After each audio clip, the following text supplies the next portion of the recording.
Hello everyone, welcome to Rohit Chakravarti Biology. I hope you all are doing great. My name is Rohit Chakravarti, or here I am excited to learn biology with you. In this chapter, or the structural organization in animal, lecture number 4, not it's 3, it's lecture number 4. Lecture number 3 आपको पहले से ही update हो चुका है। Lecture number 3 में हमने पढ़ा था कॉलमनार एपिथेलियम के बारे में, उसके टाइप के बारे में जाना था। पर जब बात आती है ग्लैंडुलर एपिथेलियम की, तो इसको हम डिस्कस करेंगे लेक्चर नंबर 4 में। और ग्लैंडुलर एपिथेलियम होता क्या है, तो स्टार्ट करते हैं। ग्लैंडुलर एपिथेलियम स्पेशलाइज्ड टिश्यू होते हैं, स्पेशलाइज्ड एपिथेलियम है, एपिथेलियल सेल्स होती हैं, स्पेशलाइज्ड एपिथेलियल सेल्स होती हैं जो कि हेल्प करती हैं, specialized epithelial cells help in secretions. जो सीक्रेशंस होते हैं हमारी बॉडी में, उनमें हेल्प करती है ग्लैंडुलर एपिथेलियम सीक्रेशंस। ठीक है, तो अभी तक हमने कितना पढ़ा ग्लैंडुलर एपिथेलियम के बारे में? सिर्फ इतना सा कि स्पेशलाइज्ड एपिथेलियल सेल्स होती हैं जो कि सीक्रेशन में हेल्प करती हैं, और ये जो होती हैं ये क्यूबॉइडल और कॉलमनार क्यूबॉइडल और कॉलमनार दोनों टाइप की हो सकती हैं। ये क्यूबॉइडल भी हो सकती है, कॉलमनार भी हो सकती हैं, बट ये कैसी होती हैं? स्पेशलाइज्ड होती हैं। ये ऊपर लिख चुका हूं मैं, तो ये अब नहीं लिख रहा हूँ। ये स्पेशलाइज्ड एपिथेलियम सेल्स होती हैं जो हेल्प करती हैं सिक्रीशन में, और ये क्यूबॉइडल और कॉलमनार दोनों टाइप की हो सकती हैं। पर बात आती है इनके क्लासिफिकेशन की। जब बात आती है इनके क्लासिफिकेशन की, तो इनका जो क्लासिफिकेशन है ये हमने दो टाइप से किया हुआ है। पहला क्लासिफिकेशन हमने किया सेल्स के नंबर के अकॉर्डिंग, यानी क्लासिफिकेशन हमने किया दो टाइप से। पहला क्लासिफिकेशन हमने किया on the basis of number of cell, basis of number of cells. जो सेल हैं वो कैसी हैं, एक सेल है या बहुत सारी सेल्स मिलकर बना रही हैं, तो उसके अकॉर्डिंग हमने क्लासिफिकेशन किया यूनिसेलुलर ग्लैंडुलर एपिथेलियम और मल्टीसेलुलर ग्लैंडुलर एपिथेलियम। पर सेकंड हमने इनका जो क्लासिफिकेशन किया वो किया ऑन द बेसिस ऑफ, ये नहीं लिख रहा हूं, इसको OTB लिख देता हूं, ऑन द बेसिस ऑफ। ये सेकंड वाला जो क्लासिफिकेशन हमने किया, ये किया हमने on the basis of secretion या mode of pouring secretion, mode of pouring, pour करना माने डालना, पोरिंग सेक्रेशन, पोरिंग सीक्रेशन माने ये सीक्रेशन कैसे कर रही है, डक्ट के साथ कर रही है या बिना डक्ट के कर रही है, बॉडी के अंदर कर रही हैं या बॉडी के बाहर कर रही हैं, उसके अकॉर्डिंग हमने इनको डिवाइड किया on the basis of mode of pouring secretion. Next slide में हम इनको डिटेल में पढ़ने वाले हैं। तो अब हम बात करेंगे ऑन द, ये जो फर्स्ट टाइप था ऑन द बेसिस ऑफ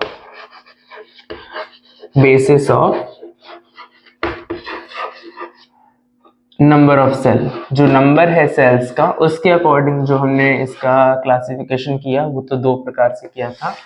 एक को हमने रखा यूनिसेल्युलर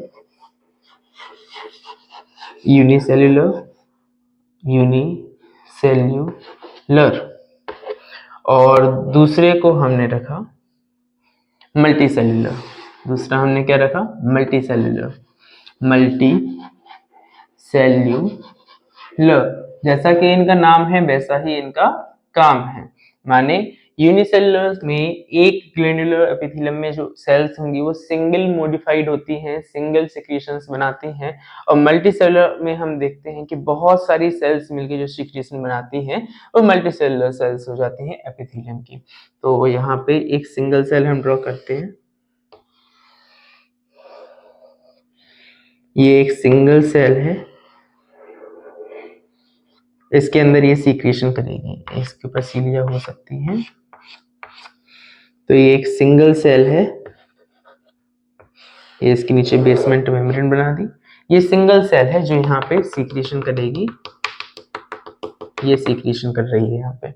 और जब मल्टीसेलुलर की बात आती है तो यहाँ पे बहुत सारी सेल्स मिलके सीक्रेशन करती हैं। जैसे ये जो है, इसमें बहुत सारी सेल्स हैं, ये सेल्स,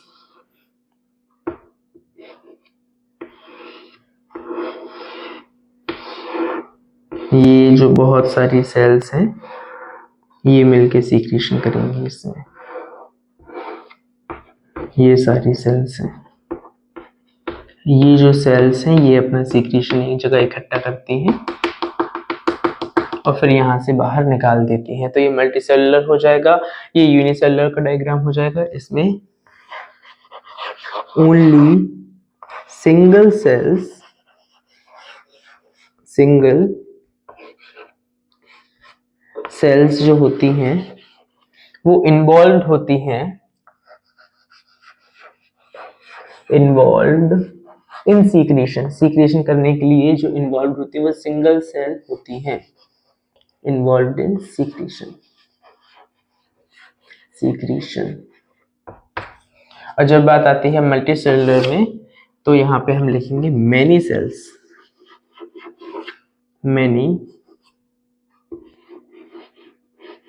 मेनी सेल्स सीक्रेट्स। ठीक है, तो बहुत सारी सेल्स मिलकर सीक्रेशन को बनाती है। यहाँ पे यूनिसेलुलर सेल्स होती हैं, इसका एग्जांपल हम पढ़ ही चुके हैं, इसका एग्जांपल यहाँ लिख देता हूँ। एग्जांपल क्या हो जाएगा, गॉबलेट सेल, गॉबलेट सेल जो कि म्यूकस प्रोड्यूसिंग सेल्स होती हैं वो हो जाती हैं यूनिसेलुलर। और जब बात आती है मल्टीसेलुलर की तो यहाँ पे स्वेट, सेलेवरी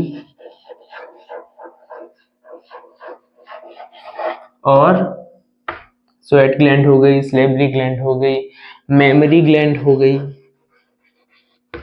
मेमोरी ग्लैंड, ये सारी जो ग्लैंड्स हैं वो आ जाती हैं। थायराइड भी बोल सकते हैं, वो मल्टीसेलुलर ग्लैंड होती है, और पैनक्रिया भी बोल देते हैं, वो भी मल्टीसेलुलर। तो बहुत सारी ग्लैंड्स जो है वो मल्टीसेलुलर होती हैं, और यूनिसेलुलर में भी गॉबलेट सेल्स की तरह और सेल्स होती हैं। अब नेक्स्ट स्लाइड में हम इनका क्लासिफिकेशन करेंगे on the basis of mode of pouring secretion. तो अब हम बात करेंगे on the basis of mode of pouring of secretion. तो इसके अकॉर्डिंग हमने इन सेल्स को 3 पार्ट में बांटा है। कितने पार्ट में, 3। पहला है एंडो, जिसको हम एंडोक्राइन भी बोलते हैं। दूसरा है एक्सोक्राइन, एक्सोक्राइन, और थर्ड इज हेटेरोक्राइन, हेटेरोक्राइन। ठीक, तो जब बात आती है एंडोक्राइन की, एंडो मतलब अंदर, ये अपना सीक्रेशन डायरेक्ट ब्लड स्ट्रीम के अंदर करती हैं। इनको देखा जाए तो ये ऐसे सेल्स होती हैं जो अपना सीक्रेशन डायरेक्ट करती हैं इनटू द ब्लड स्ट्रीम। ये ब्लड स्ट्रीम मैं पिंक से दिखाता हूँ, 1 मिनट। ये आई है, ये ब्लड वेसल है, ये डायरेक्ट इसके अंदर कर देती है अपने सीक्रेशन को,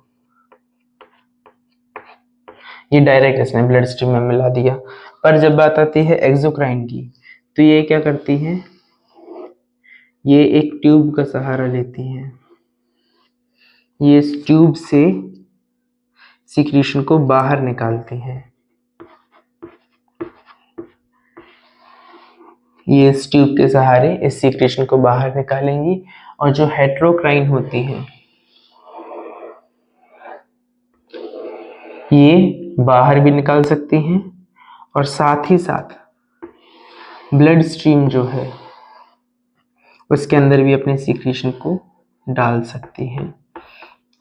तो ब्लड स्ट्रीम में और डायरेक्ट बाहर, ये दोनों जगह अपने सीक्रेशन को डाल सकते हैं, ये हेटेरोक्राइन होती हैं। बात आती है एंडोक्राइन की, तो दे pore without duct, यानी ये डक्टलेस है, नीड्स डक्ट, इनको अपना सिक्रीशन डालने के लिए डक्ट की जरूरत रहती है।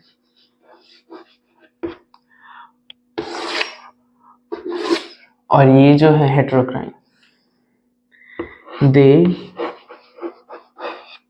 कैन पोर डायरेक्टली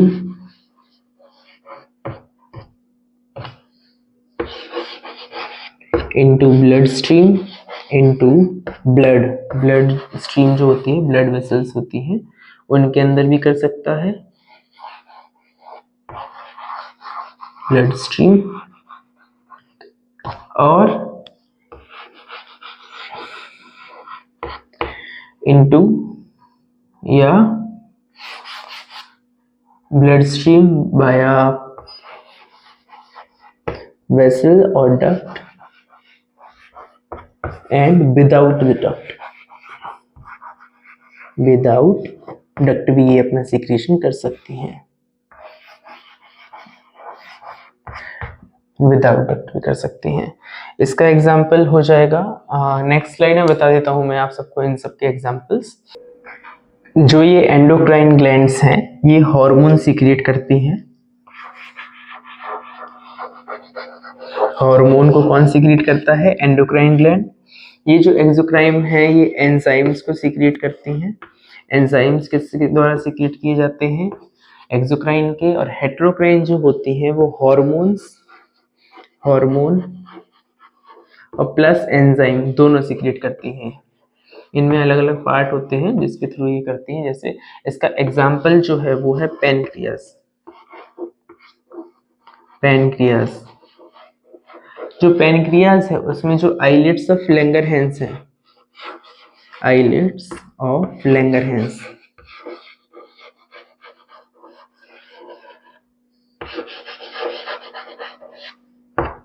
वो करती है हॉर्मोन्स का सीक्रेशन। और जो सेल्स ऑफ एसिनी है, एसिनी, जब डाइजेस्टिव सिस्टम आता था ना तो उसमें हम पैनक्रियास के बारे में डिटेल में पढ़ते थे कि जो सेल्स ऑफ एसिनी है और जो आइलेट्स ऑफ लैंगरहैंस है वो कैसी होती हैं। पर यहाँ पे हम सिर्फ एक ब्रीफ उसके बारे में जानेंगे कि जो पैनक्रियास का सेल्स ऑफ एसिनी होती हैं वो जो है वो एंजाइम को सीक्रेट करती है, एंजाइमेटिक पार्ट होता है, एंजाइम को सीक्रेट करती है। जब बात आती है एक्सोक्राइन में तो ये तो स्वेट हो जाएंगी, स्वेट ग्लैंड जो है, स्वेट ग्लैंड और मेमरी ग्लैंड मैमल्स में पाई जाती हैं। जो दूध देने वाले होते हैं या जो बेबी पेरस एनिमल्स होते हैं अपने बच्चों को दूध पिलाते हैं उनमें मेमरी ग्लैंड्स पाई जाती हैं। और ये जो ग्लैंड्स हैं ये एक्सोक्राइन होती हैं। और जब बात आती है एंडोक्राइन की तो इसके तो हम पूरा एक चैप्टर पढ़ते हैं कोऑर्डिनेशन वाला, control and coordination, chemical control. तो एंडोक्राइन जो है उसमें आ जाती है पिट्यूटरी और हाइपोथैलेमस आ जाती है, थायराइड आ जाती है, थायराइड ग्लैंड आ जाती है। तो ये सारी जो है ईटीसी लिख देता हूँ, इसका तो एक सेपरेट चैप्टर ही है उसमें हम पढ़ेंगे। और रही बात एक्सोक्राइन की तो इनको भी हम डिटेल में धीरे धीरे करके पढ़ लेंगे आने वाले टॉपिक्स में। और हेटेरोक्राइन में जो पैनक्रियास होती है उसमें दो पार्ट होते हैं, एक होता है आइलेट्स ऑफ लैंगरहैंस जो कि हार्मोन सीक्रेट करती है और एक पार्ट होता है सेल्स ऑफ एसिनी जो कि एंजाइम्स को सीक्रेट करती है। तो इसी के साथ हमारा लेक्चर 4 भी कंप्लीट होता है। तो हम इस रिदम में लगातार आगे बढ़ते जा रहे हैं। तो अगर आपको लगता है कि इस चैनल को सब्सक्राइब करके इस रिदम को मेंटेन करके अपने आप को और ज़्यादा ग्रो करना है, अपने फ्यूचर में और ज़्यादा आगे बढ़ना है, अपने एकेडमिक डाउट जो हैं आपके उनको सॉल्व करना है, तो आप इस चैनल को सब्सक्राइब कर सकते हैं और अपकमिंग वीडियोस में स्टडी कर सकते हैं मेरे साथ, जिससे कि आपको नोटिफिकेशन ब्लो होके पहले ही पता चल जाएगा एडवांस में कि कौन सा लेक्चर कब आने वाला है। इसी के साथ धन्यवाद आपका इस वीडियो में मेरे साथ शामिल होने के लिए। और अगर आपको ये वीडियो अच्छा लगा हो तो आप आप चाहें तो कमेंट में रेटिंग दे सकते हैं कि कैसा लगा मेरा पढ़ाना।